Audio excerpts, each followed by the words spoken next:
Yes, children, we are starting with this topic, brain structure and function. ठीक है, I am on page number 117. All of you come on page number 117 of your NCERT book, and there is one topic given here under section 7.1.2 human brain.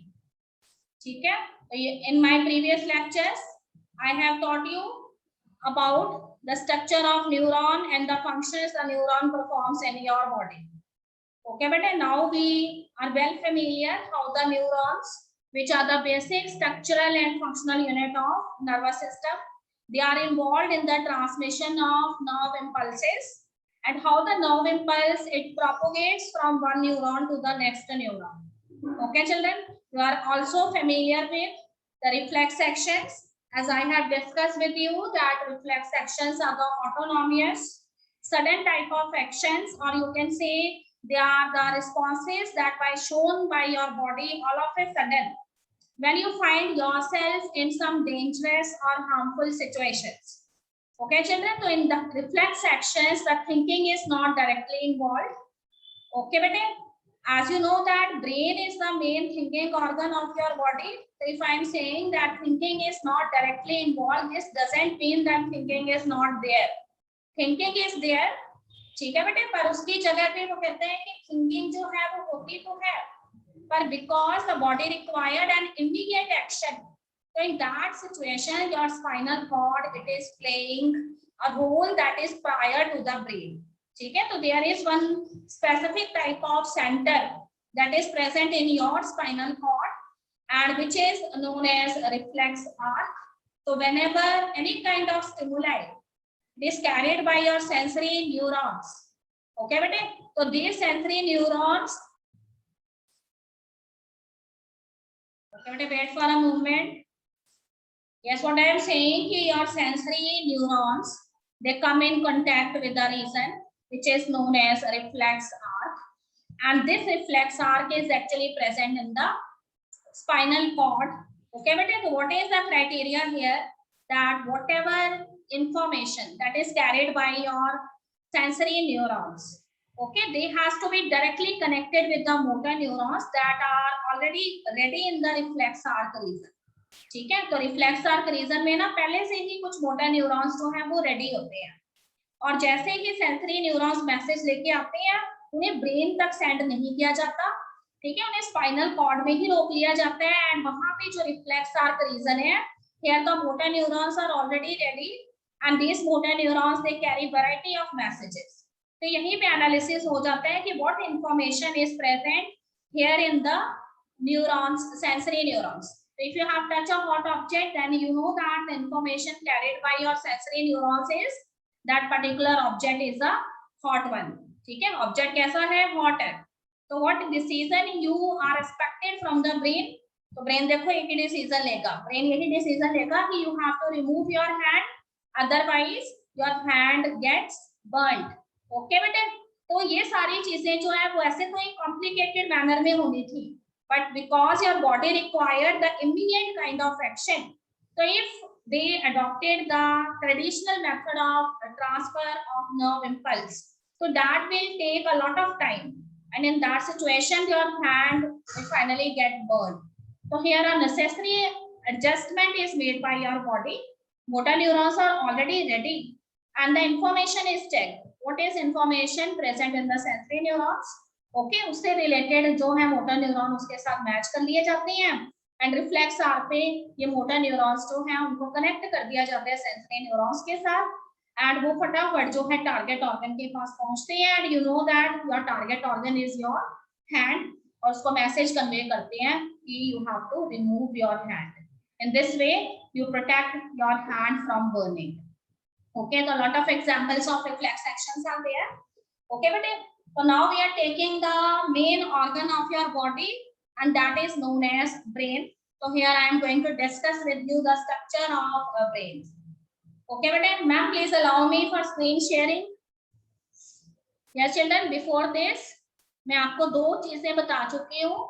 मैंने आपको ये बताया है कि जो nervous system है उसको टू कैटेगरीज में डिवाइड किया गया है. ओके बेटे, one is the What is it? The central nervous system, and other is known as the peripheral nervous system. ठीक है, when you read this part of your chapter जहाँ पे लिखा हुआ है ह्यूमन ब्रेन, तो आपको पता लग जाएगा कि central nervous system has two components. ठीक है बेटे, सेंट्रल नर्वस सिस्टम जो है उसके टू कंपोनेंट्स हैं, and these two components are, what are these two components? Can anybody tell me? हाँ जी बेटे, किसी को पता है what are the two components of the central nervous system?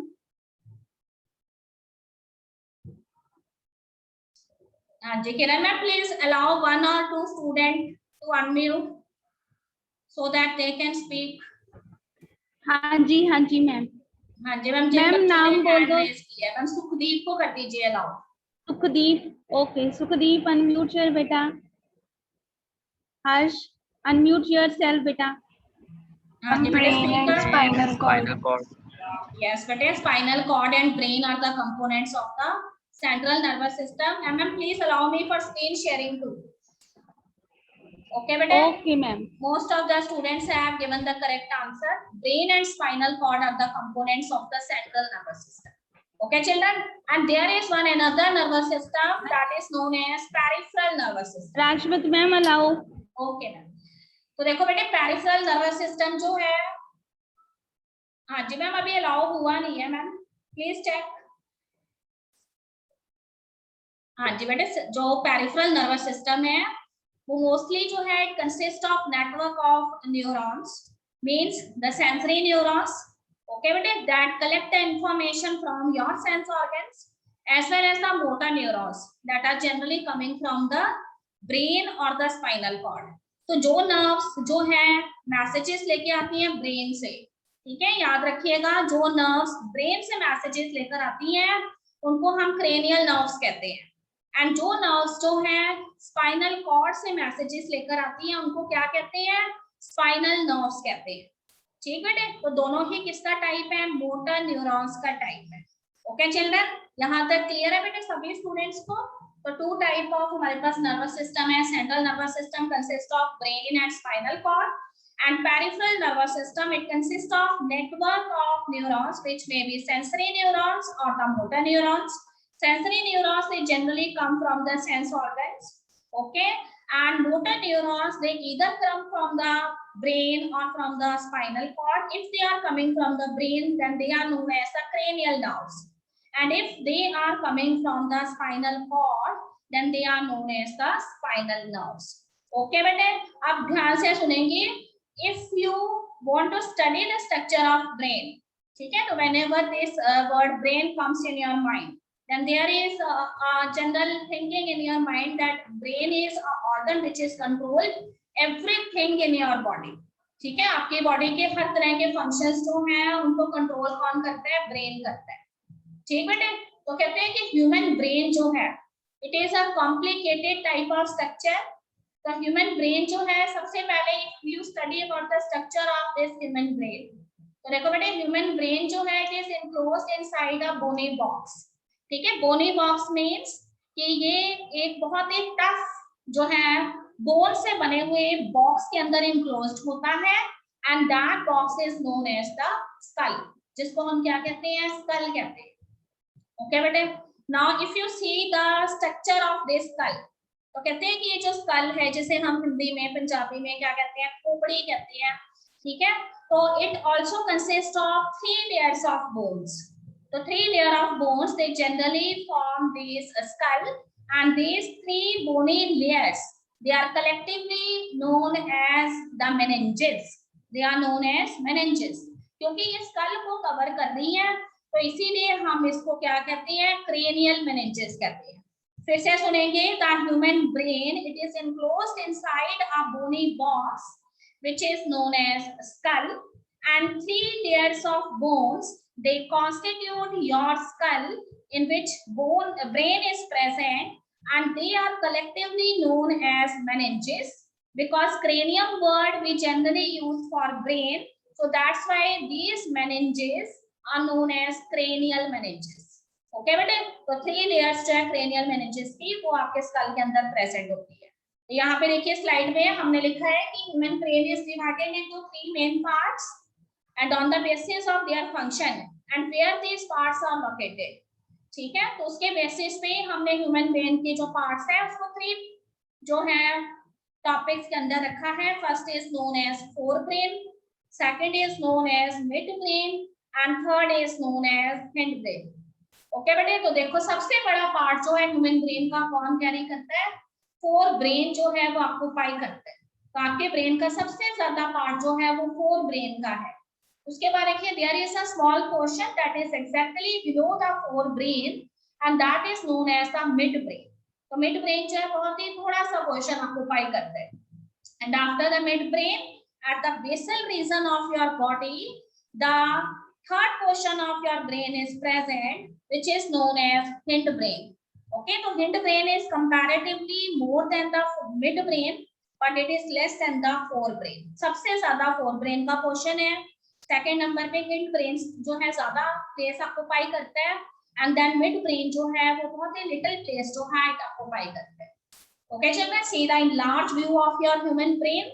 So when you see the brain that is present inside the skull, then you find out such kind of structures that are present in your forebrain, midbrain and the hindbrain. Okay बेटे, तो ये diagram में देखो हमने कुछ labelling की हुई है सेरेब्रम. तो देखो फोर ब्रेन का भी एक पोर्शन है जो बहुत ज्यादा प्रेजेंट है and that portion is known as the cerebrum. What is cerebrum? Cerebrum is the largest portion of the forebrain. Okay children, उसके बाद वो कहते हैं कि फोर ब्रेन जो है उसमें सिर्फ सेरेब्रम प्रेजेंट नहीं है. ठीक है, not only cerebrum is present in the fore brain. तो फोर ब्रेन जो है उसमें सेरेब्रम के अलावा ठीक है ऑल्फैक्टरी लोब्स प्रेजेंट होते हैं और ऑल्फैक्टरी लोब्स के अलावा भी जो आपका फोर ब्रेन है उसके अंदर जो है उसका एक पोर्शन है जिसको हम डायनसेफेलॉन कहते हैं. ठीक है बेटे, और डायनसेफेलॉन के भी फर्दर पोर्शंस होते हैं. तो फिलहाल आप इतना याद रखेंगे कि फोर ब्रेन को 3 फर्दर पोर्शंस में डिवाइड किया गया है. सबसे लार्जेस्ट पोर्शन जो है that is known as cerebrum. Cerebrum के अलावा उसमें ऑल्फैक्टरी लोब्स होते हैं सेकंड नंबर पे एंड थर्ड नंबर पे फोर ब्रेन का जो थर्ड पोर्शन है that is known as diencephalon. और डायनसेफेलॉन में आगे जो है 3 फर्दर लोब्स होते हैं. एक साथ नहीं बताऊंगी, धीरे धीरे बताऊंगी, नहीं तो आपको दिक्कत आ जाएगी. ओके बेटे, तो देखिए मैं आपको शुरू में ही बताने जा रही हूँ कि what is the function of brain in your body. तो कहते हैं कि brain is the central information processing organ of your body. ठीक है, आपकी बॉडी में जितने भी इंफॉर्मेशन आती है through the sensory neurons. So this information is further analyzed, further processed in your body in a special organ and that organ is known as your brain. ठीक है बेटे, तो आपके सेंसरी न्यूरॉन्स जो हैं वो अलग अलग सेंस ऑर्गन से आ सकते हैं. They may be coming from your skin, they may be coming from your nose, they may be coming from your tongue. ठीक है, you have heard about your sensory organs in previous classes. So all of these sensory organs they collect the information through their sensory neurons and when these sensory neurons they reaches your brain. तो brain को सारी information जो है ना उसको collect कर लेता है और उसके बाद उस इंफॉर्मेशन का वो क्या करता है बिट बाय बिट उसकी एनालिसिस करता है, पता लगाता है कि उस इंफॉर्मेशन में क्या है और उसके बेसिस पे क्या लेता है, डिसीजन लेता है. तो इसीलिए हम कहते हैं कि brain is a command and control organ of your body. जितनी भी कमांड लेनी है बॉडी में वो ब्रेन लेता है. जितनी भी एक्टिविटीज को कंट्रोल करना है बॉडी के अंदर वो कौन करता है, आपका ब्रेन करता है. क्या क्या कंट्रोल करता है children, listen to me carefully. Controls the voluntary movements.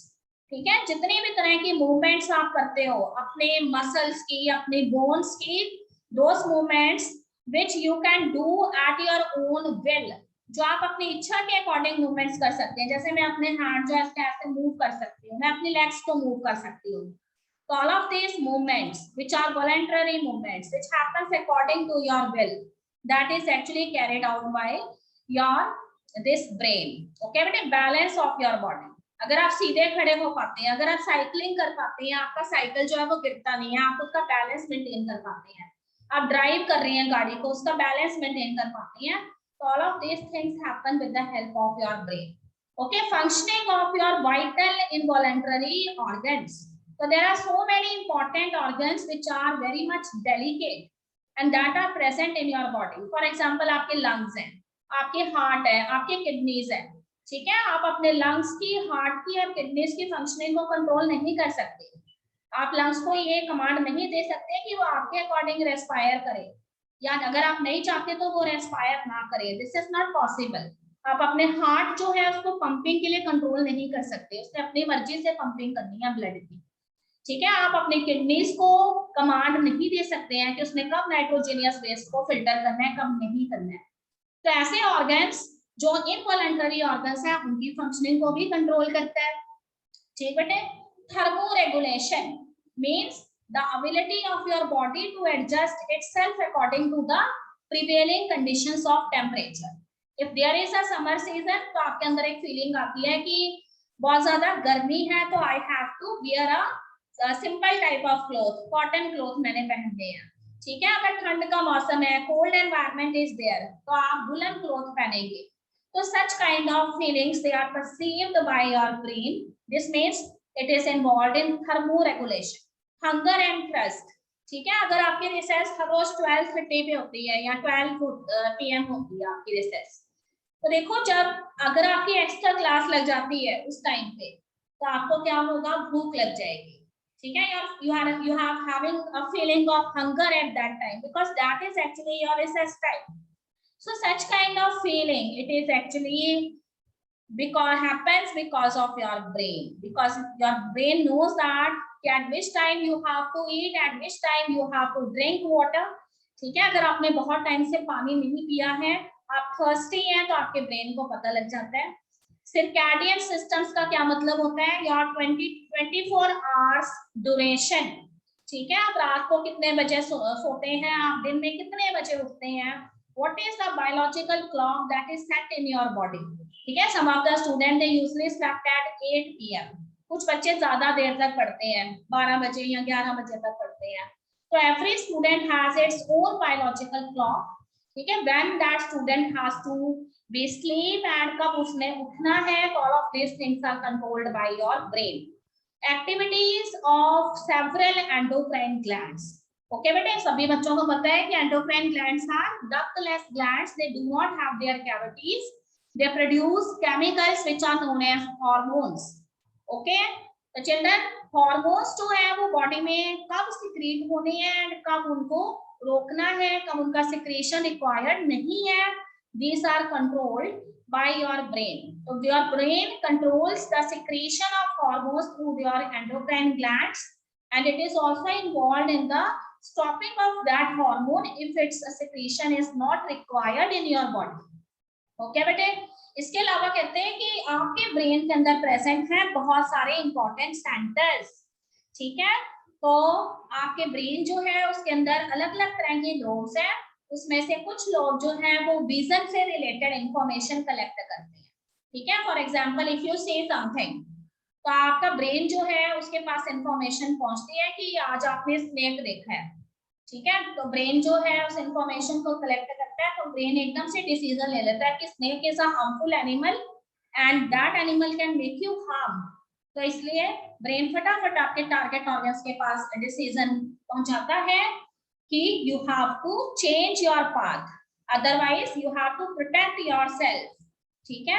तो such type of processing is actually done in the visual lobe of your brain. तो वहां पे vision से related decision लिए जाते हैं, ठीक है? hearing से related decision लिए जाते हैं. For example, when you visit your house and you find that your mother is not at your home, ठीक है? आपको पता लगता है कि आपकी मदर जो है वो घर पे नहीं है, पर उनकी आवाज आपको जो है नेबर से आ रही है, नेबर के घर से आ रही है.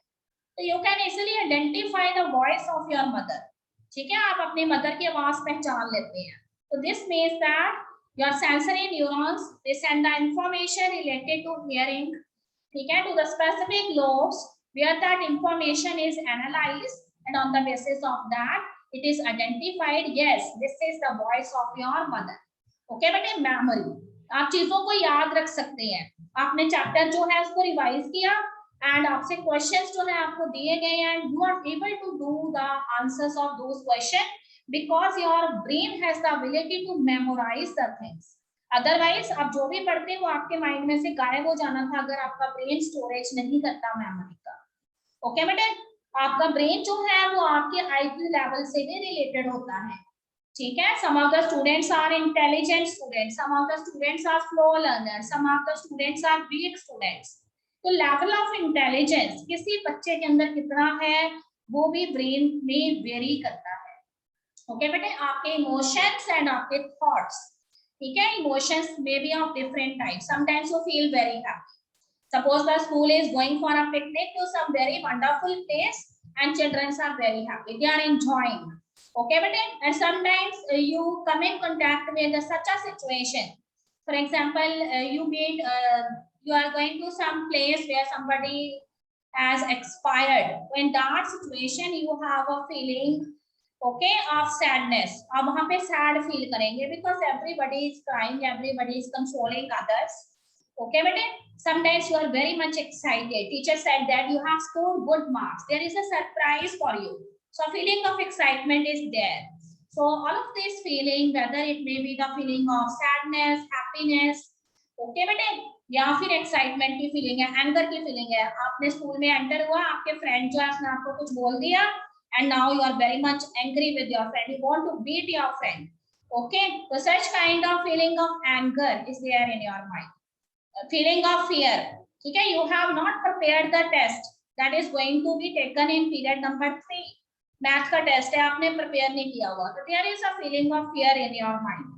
ओके बेटे, थॉट्स भी, आप किस तरह के थॉट आपके माइंड में आते हैं, ठीक है, आपके माइंड में अच्छे थॉट्स आते हैं, बुरे थॉट्स आते हैं, शैतानी के थॉट्स आते हैं। जैसे कुछ बच्चों के माइंड में थॉट्स आ जाते हैं कि आज हमने जो है जूम मीटिंग के अंदर जो है कुछ ऐसा करना है जिससे बाकी स्टूडेंट्स डिस्टर्ब हो जाए, we have to play a song, we have to send some unnecessary comments so that we can distract the attention of other students, ठीक है। तो जिन स्टूडेंट्स ने जो अच्छे से स्टडी करना है उनके माइंड में अच्छे थॉट्स आएंगे, एंड जिन्होंने पढ़ना नहीं है उनके माइंड में इस तरह के थॉट्स आ जाएंगे and they will disturb other students.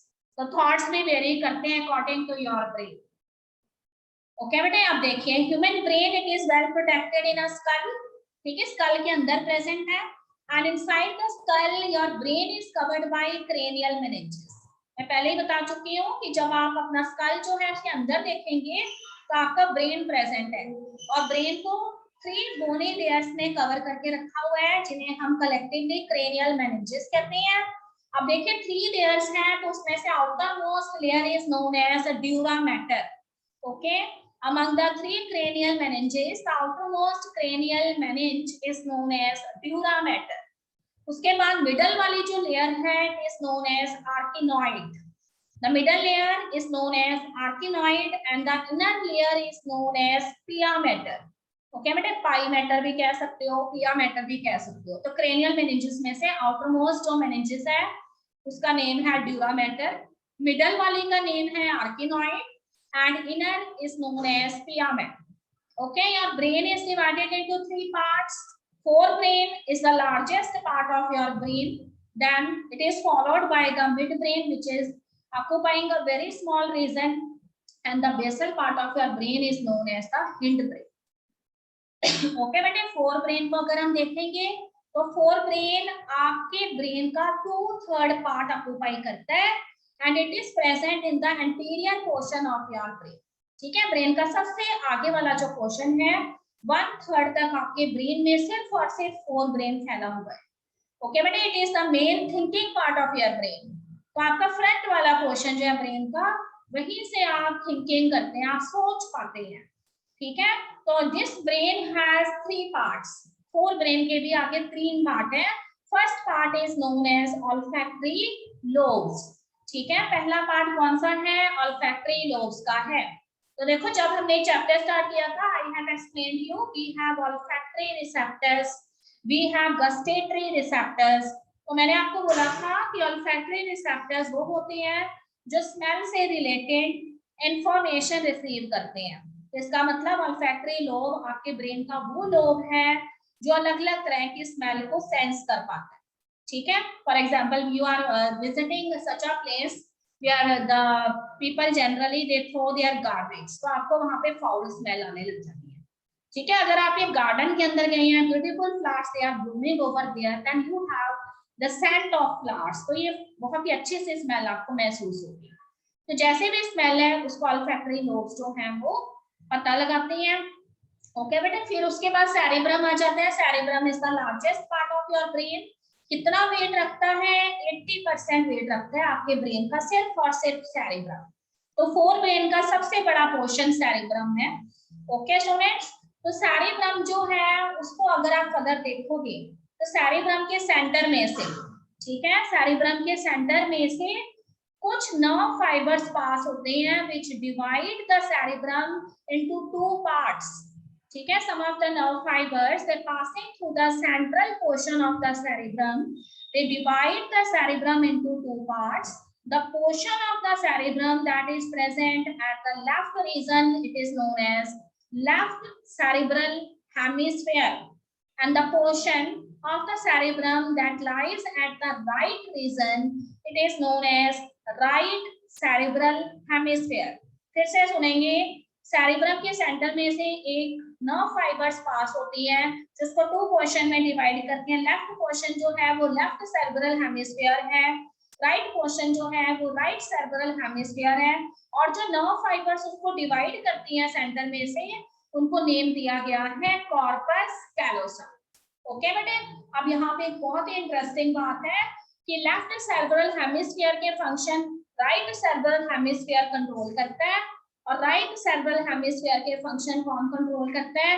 Left cerebral hemisphere control करता है। तो it is quite surprising. Okay children, अब वो कहते हैं कि when you see these cerebral hemispheres, जब आप इन सेरिब्रल हेमिस्फीयर्स को देखेंगे तो आपको ये सेरिब्रल हेमिस्फीयर्स जो हैं वो फोल्डेड स्ट्रक्चर्स की तरह नजर आते हैं। देखो इस डायग्राम में आपको ऐसे सेरिब्रल हेमिस्फीयर्स के काफी सारे फोल्ड नजर आ रहे हैं। ठीक बेटे, तो जब इन फोल्ड्स को आप और अच्छे से देखोगे तो उसके बाद वो कहता है कि ये जो सेरिब्रल हेमिस्फीयर्स के जो आपको फोल्ड्स नजर आते हैं, ठीक है, जो इस तरह से ऐसे अपवर्ड डायरेक्शन में है, ओके बेटे, उसको हमने जराए बोला है, दैट इज GYRI जराए। देखो ऐसे जो ऐसे अपवर्ड पोर्शन में है वो जराए हैं, और जो ऐसे लोअर पोर्शन में है वो सल्साए हैं। फिर से सुनेंगे कि अगर आप सेरिब्रल हेमिस्फीयर्स को देखेंगे तो it is a highly folded portion of the brain. some of the folds they are in upward portion like this, they are known as the zerae, and some of the several fold which are in lower portion they are known as sulci। ठीक है, इनको सल्साए कहेंगे। तो देखो इस तरह से अगर आपको ब्लैक बोर्ड भी यहाँ से थोड़ा सा नजर आ रहा होगा स्टूडेंट्स, तो जो क्वेश्चन इस तरह से ऐसे ऊपर की तरफ है, ठीक है, इसको तो हमने क्या बोला है? जराए बोला है। और अगर मैं इसको इस तरह से नीचे से ले लूं तो नीचे वाले पोर्शंस जो हैं उनको क्या बोला है? सल्फाई बोला है। ठीक है बेटे, जैसे एक वेव जो है उसके अंदर क्रस्ट और ट्रफ होते हैं ना, तो जो क्रस्ट वाला पोर्शन है उसको आप जराए बोलेंगे, एंड जो ट्रफ वाला पोर्शन है उसको आप सल्फाई बोलेंगे। फिर देखिए कहते हैं कि when you see the structure of the cerebrum, तो देखो सेरिब्रम का कुछ आउटर मोस्ट पार्ट है और कुछ इनर मोस्ट पार्ट है। ठीक है बेटे, तो पेरिफेरल पार्ट जो है सेरिब्रम का, वहां पे बहुत सारे न्यूरॉन्स प्रेजेंट होते हैं। तो because of the presence of many neurons उसका कलर कैसा होता है? ग्रे कलर का हो जाता है। इसीलिए हम उस पोर्शन को क्या कहते हैं? ग्रे मैटर कहते हैं। ठीक है, तो इसको हम ग्रे मैटर कहते हैं, और ग्रे मैटर जो है वो आउटरमोस्ट पोर्शन के अंदर प्रेजेंट होता है। तो आउटरमोस्ट पोर्शन को हमने नेम दिया है सेरिब्रल कॉर्टेक्स का। याद रखिए कि सेरिब्रल कॉर्टेक्स के अंदर सेरिब्रम का जो पोर्शन आपको नजर आता है उसको हम ग्रे मैटर कहते हैं। Because of the presence of many neurons it appears grey in colours, so this portion of the cerebral cortex it is known as grey matter. ठीक बेटे, तो उसके बाद वो कहते हैं कि अगर सेरिब्रम का सेंट्रल पोर्शन आप देखें तो वो आपको व्हाइट मैटर की फॉर्म में नजर आता है, व्हाइट कलर का नजर आता है, बिकॉज उसके अंदर जो है कंपैरेटिवली लेस न्यूरॉन्स होते हैं। तो इसीलिए सेंट्रल पोर्शन को हमने नेम दिया है सेरिब्रल मेडुला। फिर से सुनेंगे कि हमने आपको ये बताया कि सेरेब्रम सबसे लार्जेस्ट पोर्शन है। सेरेब्रम जो है उसके सेंटर में से 9 फाइबर्स पास होते हैं। They divide the cerebrum into 2 hemisphere. Okay बेटे, तो left side hemisphere is known as left cerebral hemisphere, right side hemisphere is known as right cerebral hemisphere.